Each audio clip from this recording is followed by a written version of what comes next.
What's up, everybody? Welcome back to Two Car, and look at me, guys. I'm driving my Jeep like a big kid.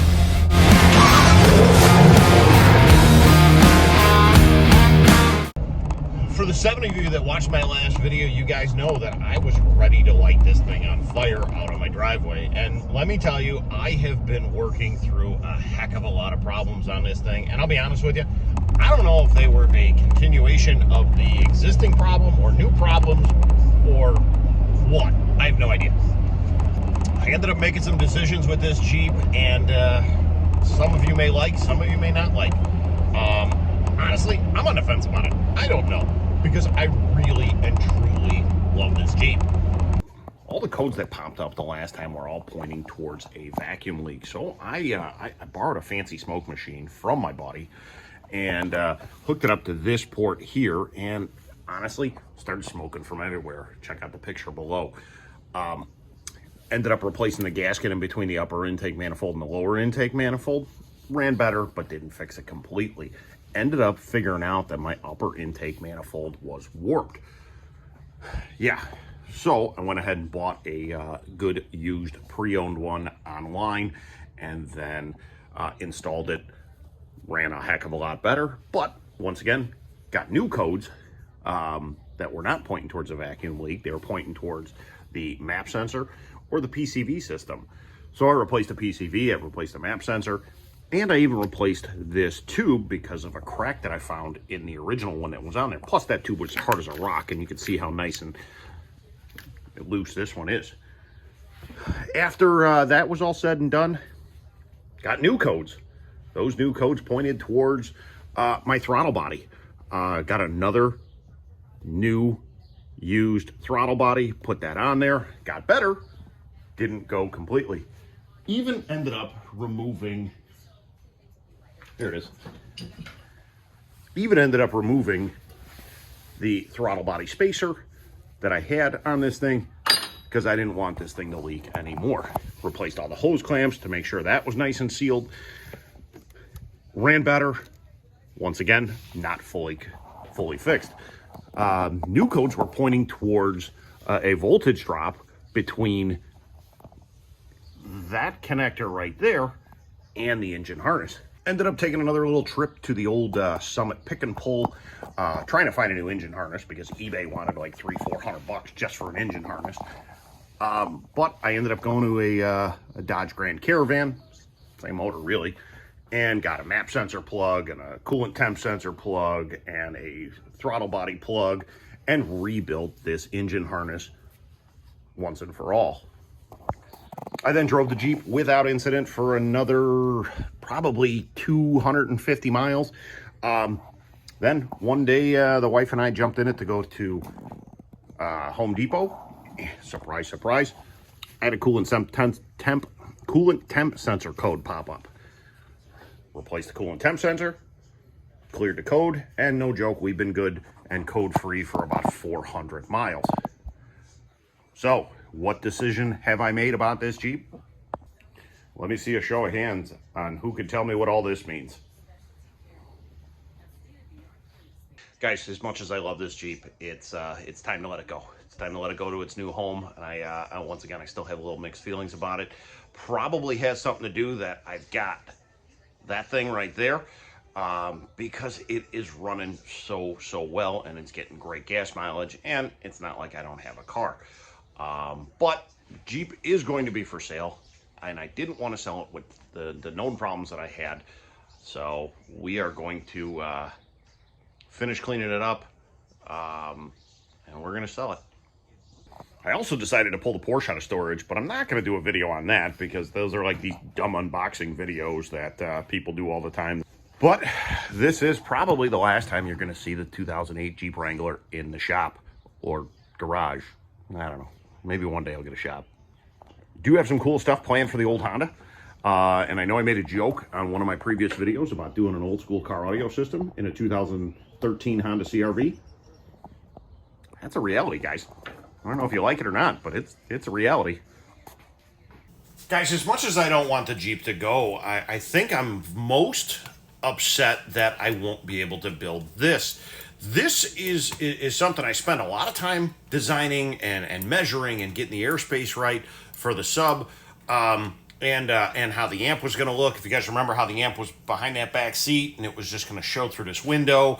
I even bought a 22 degree router bit. I'm trying to show it to you guys. There it is. A 22 degree router bit so I can do some router action on the inside. And realistically, I'm very kind of upset that I cannot build this stuff. And you know, hey, at the end of the day, I'm not getting rid of any of my Jeep stuff. Last time I said I want to get rid of a Jeep, I had another one within a couple months because it drove me crazy not to have one. Once again, they're horrible cars. They really are. They're terrible. They're bouncy. They're noisy. They're horrible on gas. But for some strange friggin' reason, I just keep buying them. But I'm saving this design, and I think it's pretty cool. And I was excited to build it. So I cleaned up a little bit, rearranged the garage. Porsche is outside, needs to be cleaned, but I'll do that later. Got the CRV in the garage right now. Also have the fab table set up because, yeah, I'm going to start building stuff for the CRV. Because at the end of the day, I've wanted to build stuff for this thing for a long period of time. Got a whole mess of stuff over there for the CRV. But what I'm going to do today is show you a couple things on this car that drive me absolutely insane. So I tore down the Honda pretty well, and to be honest with you, I love the fact that I can do it all with a Phillips screwdriver and a 10mm socket. I think I've said it before that this is a base car, and part of it being a base car doesn't have a lot of options. First things first, if we look right over here, no fog lights, no auto lights. So we're going to be doing something with that. The other thing that I'm telling you right now drives me absolutely insane is my intermittent wipers. So the intermittent wiper has a switch right here that does it every 4 or 5 seconds, whatever it is. When I was over at the, yep, here it is. When I was over at the old Summit Pick and Pull, I was able to find another 2013 Honda CRV that has this programmable intermittent wipers. Sounds kind of goofy, but I'm telling you, it drives me bonkers. I also bought a headlight switch, and that headlight switch has an auto setting and it has fog lights. In the box over there is a set of fog lights for this car. So I went ahead and did a bunch of digging on a bunch of websites for some wiring diagrams, and I figured it out. So this is my fuse box, and it's also the BCM. And I'm going to tell you something right now. It has all the mechanisms in it for the timer circuits.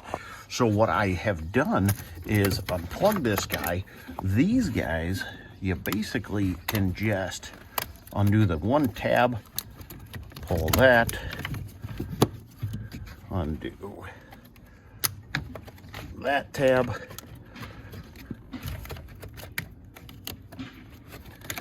pull that one, undo this tab, pull this guy out,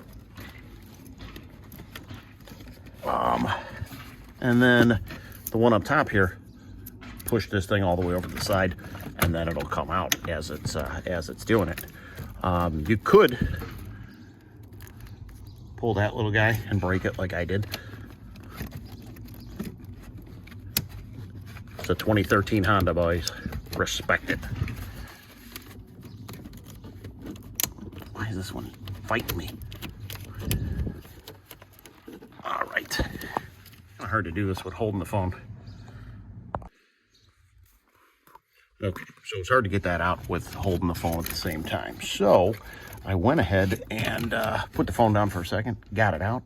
There's a little tab here on this side. There's a little tab on the other side that you push or you pull out, and the whole thing will come down.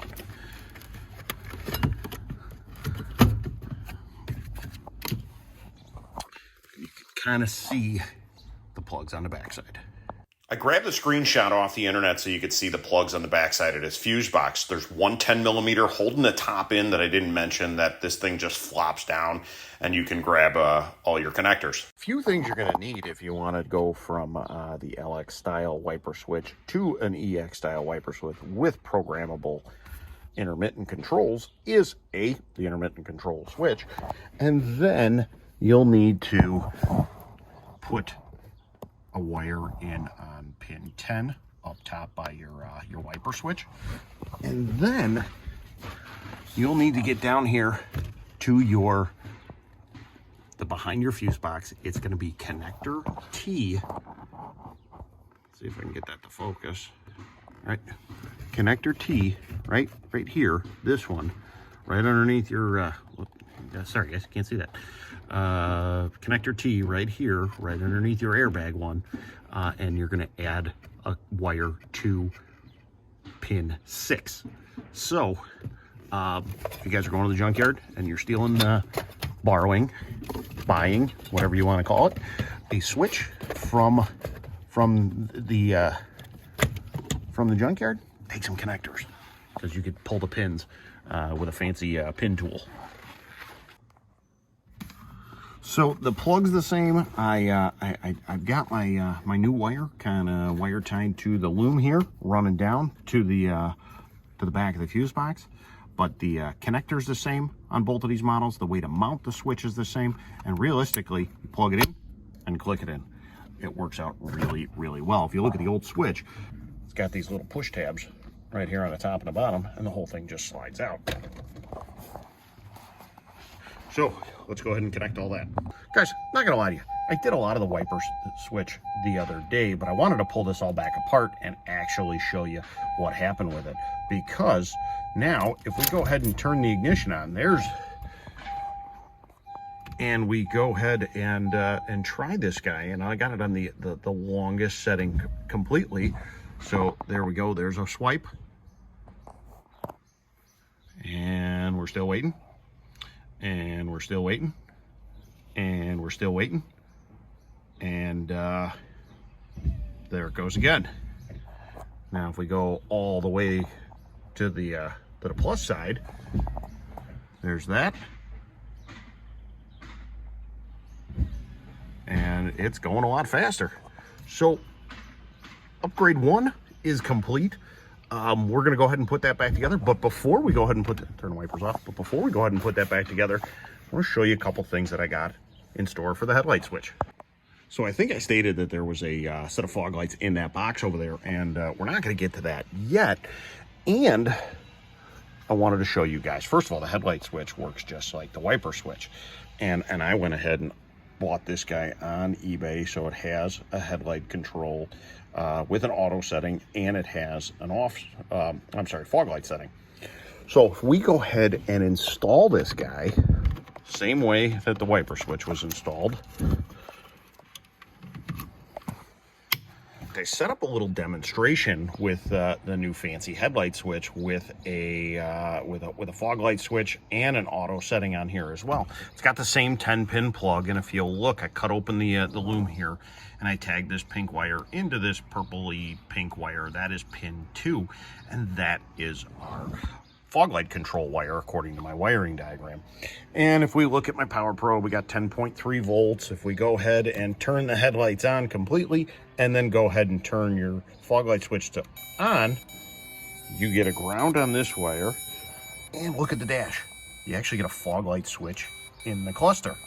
So I'm gonna solder this wire in, turn the headlights off, turn my battery off so I don't kill it, and run that pink wire down underneath the dash so I could have fog lights with the original fog light control. Now, I ordered a factory style sensor for your auto headlights to go in that spot there. And I'll be honest with you, it'll drive me crazy that I'll have auto on the stock, but it won't work. So we're gonna figure that out next. Maybe not today, but another day. So guys, I got some tools to put away and some cleaning up to do, mainly the Porsche sitting out there, because honestly, I'm gonna take it to go pick up my daughter from school. Honda's all back together. It's got its new wiper switch, headlight switch. Got to work on that a little bit more as soon as I get the daylight sensor. But if you haven't done so, hit that like button, hit that subscribe button. Hopefully some of you aren't too upset that the Jeep is going, but it is. Maybe tonight. Who the heck knows? But tune in next time. We are going to start building something for change. I want to build something on the Honda as far as the sub enclosure or the amp rack, because I want to build something. Redid my fab table for the umpteenth time, so yeah, I want to build. Enough said. I want to build. So tune in next time. Thank you guys, appreciate it, and we'll see you next time.